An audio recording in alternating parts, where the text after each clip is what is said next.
इस चैनल में आप सभी का स्वागत है। आज की जो वीडियो है यह खास है क्योंकि आज की इस वीडियो में हम लोग जानेंगे कि विशेषण की कौन कौन सी अवस्थाएं हैं। आम तौर पर हम लोग यही जानते हैं कि संज्ञा या सर्वनाम की जो विशेषता बतलाता है उसे हम लोग विशेषण कहते हैं।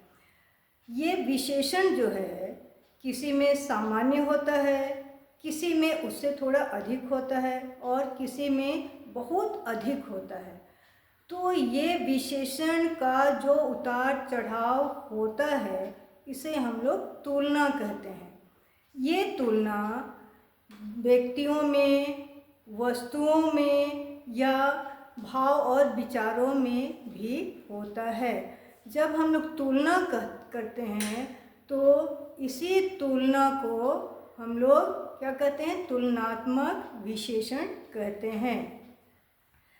हिंदी में जो अवस्थाएं हैं ये अवस्था तीनों में वाक्य में जो विशेषण होता है वह एक समान ही होता है, लेकिन जब हम लोग इंग्लिश में पढ़ते हैं तो उसमें क्या होता है, शब्दों में परिवर्तन हो जाता है। जैसे पॉजिटिव में हम लोग गुड को लिखते हैं या बोलते हैं, कंपेयर जब करते हैं तो वहाँ बेटर कहते हैं, जब सुपर में जाते हैं हम लोग तो बेस्ट कहते हैं। तो यहाँ सारे शब्द क्या हो गए, अलग अलग हो गए। लेकिन हिंदी में विशेषण की अवस्थाओं में ऐसा नहीं होता है। ये ट्रिक है, ध्यान रखना है। इसी तरह से बिग है तो कंपेयर करते हैं तो हम लोग बिगर कहते हैं, फिर बिगेस्ट कहते हैं, क्योंकि यहाँ शब्द क्या हो रहे हैं, बदल जा रहे हैं। जैसे एग्जाम्पल है, श्याम मोहन से अधिक ईमानदार है, दिलीप की पुस्तक प्रदीप से कीमती है। ईमानदार, कीमती और अनूप अपने वर्ग में सबसे तेज विद्यार्थी है। यहाँ 3 एग्जाम्पल्स हैं। तो यहाँ श्याम मोहन से अधिक ईमानदार है, ये क्या हो गया, सामान्य हो गया कि श्याम जो है मोहन से ईमानदार है। दूसरा में जो है दिलीप की पुस्तक प्रदीप से कीमती है, यहाँ क्या हो रहा है, कंपेयर किया जा रहा है तो वह कीमती है। और यहाँ पर अनूप अपने वर्ग में सबसे तेज है, तो ये तेज, ये तीनों क्या है, हमारा विशेषण है।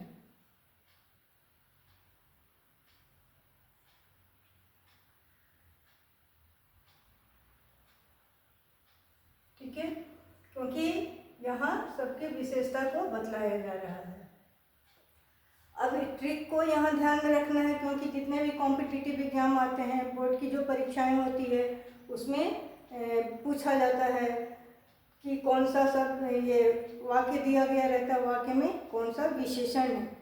तो ध्यान क्या देना है या ट्रिक को क्या रखना याद कि वाक्य में जब विशेषण हम लोग देखते हैं या पहचान करते हैं तो उसमें वाक्य में से, अपेक्षा, सामने, सब में, बनिस्पत, सबसे, ये सारे शब्द जो हैं वाक्य में रहते हैं और इन सब को रखते हुए ही विशेषण की पहचान की जाती है। जैसे वह राम की बनिस्बत अच्छा है, सुशील की अपेक्षा गणेश अधिक शिष्ट है।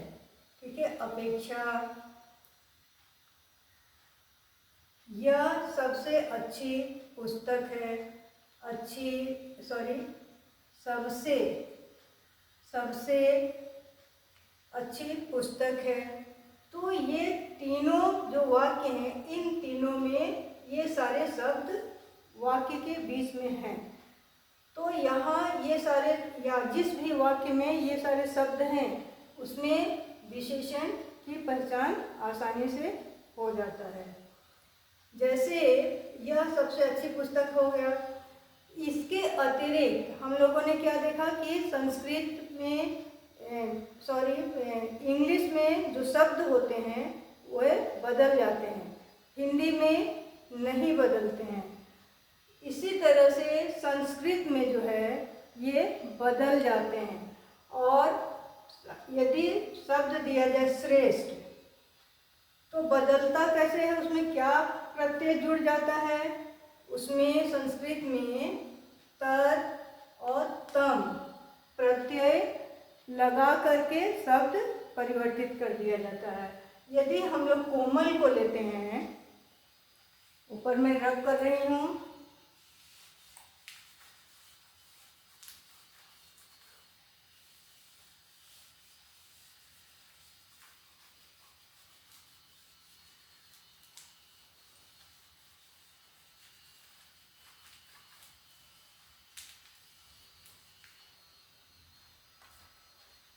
यदि श्रेष्ठ है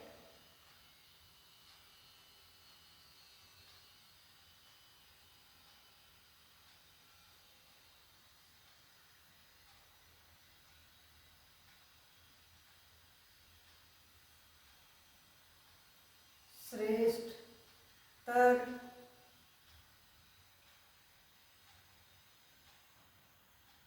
श्रेष्ठतर,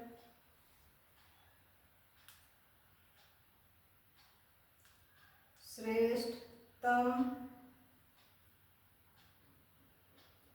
इसी तरह से कोमल है, कोमल,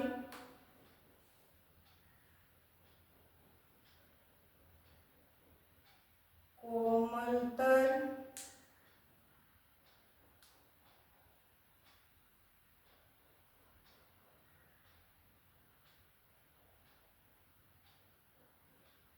कोमलतम। ये संस्कृत में इसका उपयोग किया जाता है। अब यहाँ हम लोग क्या देख रहे हैं कि विशेषण की अवस्थाएं कौन कौन सी है, या प्रश्न पूछा जाता है कितने प्रकार के होते हैं। तो विशेषण की जो अवस्थाएं होती हैं वो 3 प्रकार की होती हैं। पहला जो है यह है मूलावस्था।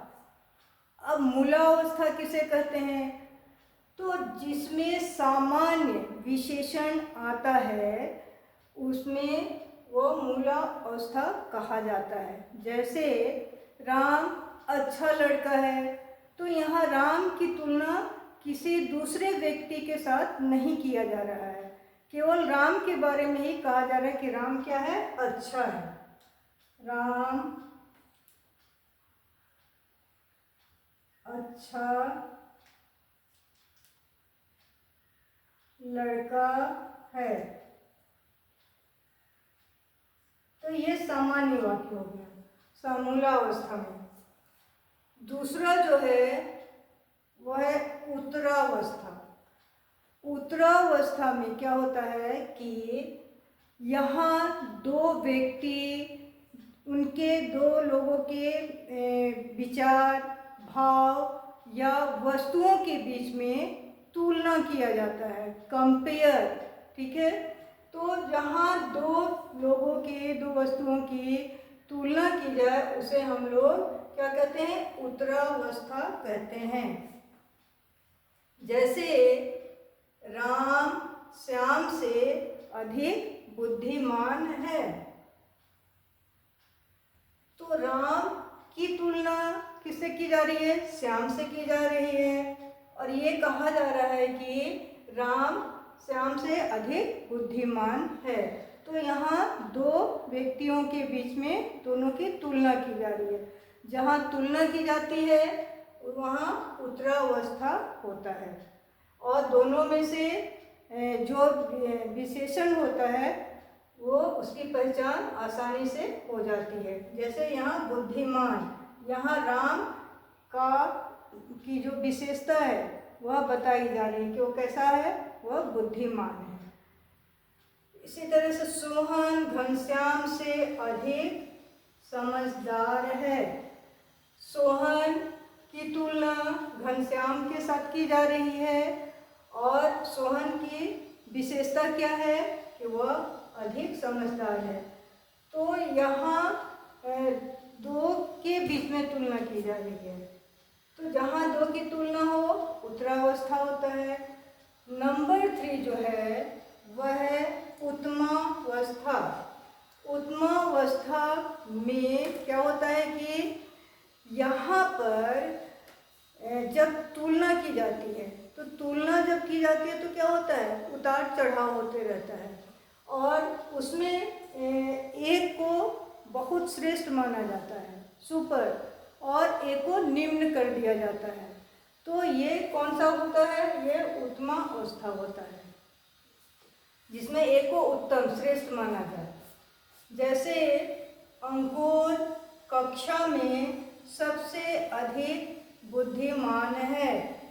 अंकुर क्या है, पूरी कक्षा में वह सबसे अधिक बुद्धिमान है। तो अंकुर को क्या किया गया है, पूरे क्लास में, एक क्लास में क्या होते हैं, बहुत सारे बच्चे होते हैं, समूह में होते हैं, लेकिन सारे बच्चों में से अंकुर को सबसे ऊपर रखा गया, बाद बाकी सबको न्यून कर दिया गया। तो जहाँ पर एक को सबसे ऊपर सुपर रखा जाए और दूसरे को एकदम नीचे कर दिया जाए, उसे हम लोग उत्तमावस्था में रखते हैं। नेक्स्ट है, हमारे स्कूल में नरेंद्र सबसे अच्छा खिलाड़ी है।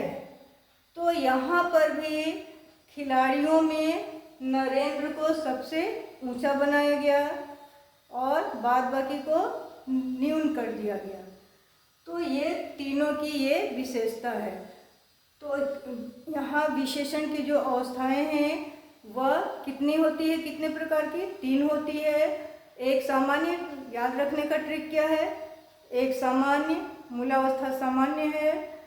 फिर दूसरा जो है उत्तरावस्था, 2 व्यक्तियों की तुलना, 2 याद रखना है, 2, पहला एक, उसके बाद 2, और तीसरा जो है उत्तरावस्था, उसमें एक को सुपर और दूसरे को निम्न किया जाता है। ये ट्रिक है इसका, और ये ट्रिक को याद रखना है, तब एग्जाम में पूछे जाने वाले जो भी प्रश्न होंगे विशेषण की अवस्था से सभी सही होंगे। वीडियो को आप लोग लाइक, शेयर, सब्सक्राइब अवश्य ही करें, साथ ही साथ बेल आइकन भी दबाएं ताकि नई वीडियो की नोटिफिकेशन आपके पास पहुंच जाए।